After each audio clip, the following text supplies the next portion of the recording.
Sustentabilidade é um assunto que é, na realidade, muito difícil de definir. As pessoas podem até achar que sabem o que é sustentabilidade, mas quando pressionadas para definir a palavra, poucos conseguem fazer isso.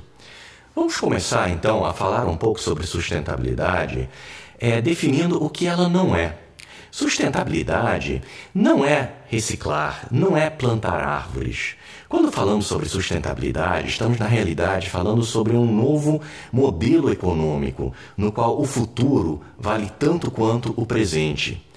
Eu digo isso porque, atualmente, no nosso sistema econômico, nós temos a tendência de valorizar o presente muito mais do que o futuro. E, com isso, acabamos utilizando nossos recursos naturais, gastando os nossos recursos naturais, num ritmo muito mais rápido do que a natureza consegue repor.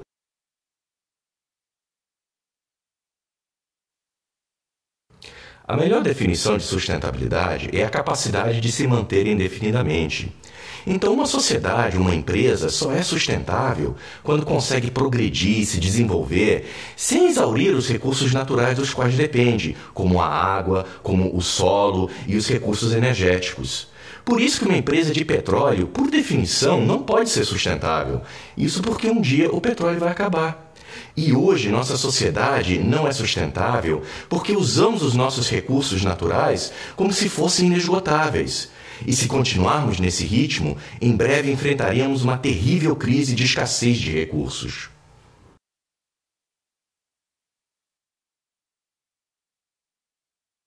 Um outro termo que é muito utilizado também é o termo de desenvolvimento sustentável.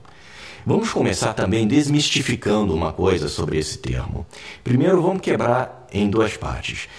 Desenvolvimento. O que é desenvolvimento? Desenvolvimento não é a mesma coisa que crescimento. Quando a gente fala de crescimento econômico, na realidade estamos falando de produzir cada vez mais produtos ou serviços. Mas a produção em si de produtos ou serviços não quer dizer que uma sociedade vá se desenvolver com isso.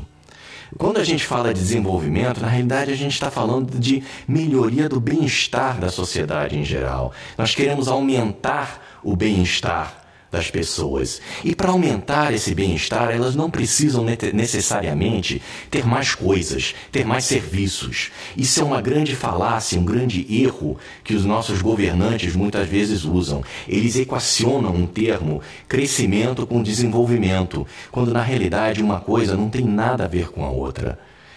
Queremos desenvolvimento sim, é isso que buscamos. E para isso nós temos que melhorar nosso bem-estar. Então nós temos que melhorar a educação, temos que melhorar o saneamento, temos que melhorar a questão da saúde, mas não precisamos ter mais coisas.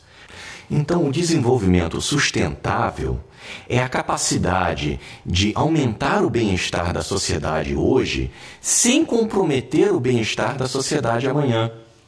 Isso é muito diferente do que as pessoas chamam de crescimento sustentável. Na realidade, não existe crescimento sustentável. Crescimento sustentável é uma impossibilidade. Por quê? Porque você não pode crescer para sempre. Não existem recursos infinitos num planeta finito. Então, o crescimento, mais cedo ou mais tarde, vai ter que parar. Já o desenvolvimento não precisa parar. Porque para aumentar o nosso bem-estar, nós não precisamos necessariamente crescer. Nós temos sim que melhorar, aumentar a qualidade e não a quantidade.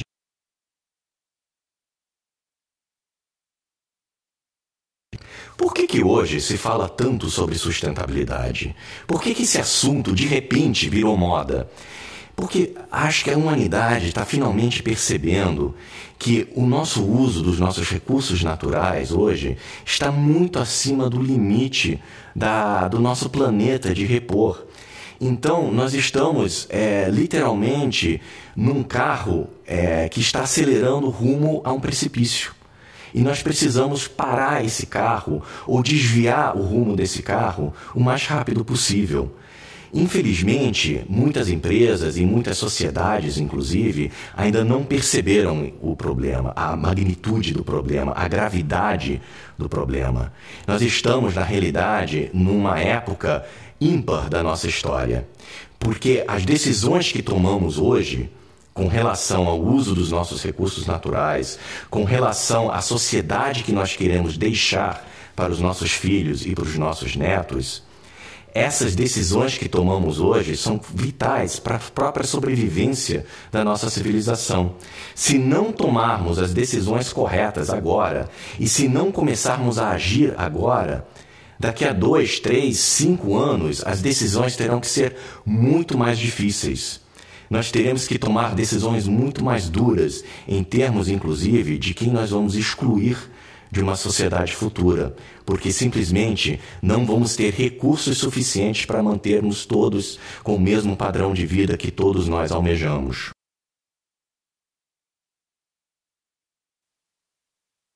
Nós precisamos agora, urgentemente, redesenhar nossa economia para que ela seja inteiramente sustentável, para que ela use todos os recursos naturais disponíveis de forma 100% renovável, sem mais pegar emprestado do futuro, como estamos fazendo agora.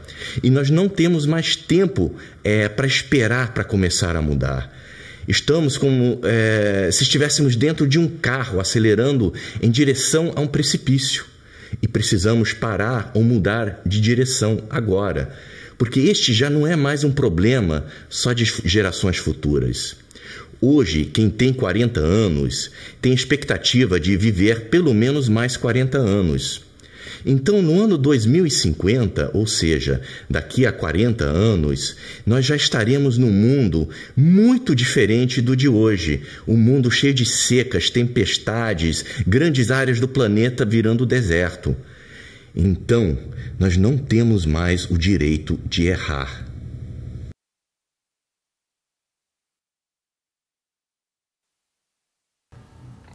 A boa notícia é que nós temos hoje o conhecimento e a tecnologia suficiente para encarar esse desafio da transformação da nossa economia para uma economia sustentável. O grande desafio da sustentabilidade, na realidade, é uma mudança de paradigma mental. É a mudança dos nossos hábitos e, especialmente, das nossas vontades, das nossas aspirações. Temos que, em vez de almejar de ter mais e mais coisas e equacionar isso com desenvolvimento, com uma vida melhor, temos que começar a almejar em ter cada vez mais uma vida de qualidade maior em vez de mais quantidade. Temos que almejar a qualidade, temos que querer ter coisas melhores em vez de ter simplesmente mais coisas. Isso é um pouco talvez difícil de entender a princípio, mas vamos pegar o exemplo, por exemplo, do carro. Todo mundo que está num país em desenvolvimento hoje em dia quer ter um carro. Mas para que ter um carro? Qual é a função de um carro? A função de um carro é de ter mobilidade, de ter comodidade para ir de ponto A para ponto B. Agora, e se a gente conseguir suprir essa comodidade de mobilidade, essa facilidade de se locomover, através de um outro meio, através de um transporte coletivo de alta qualidade, que demande muito menos dos nossos recursos naturais? É dessa maneira que nós temos que pensar, e essa mudança de pensamento que é o grande desafio que temos que enfrentar para que possamos conviver, nós que somos 7 bilhões de pessoas, para que possamos conviver juntos num planeta e deixar esse planeta ainda mais saudável do que encontramos.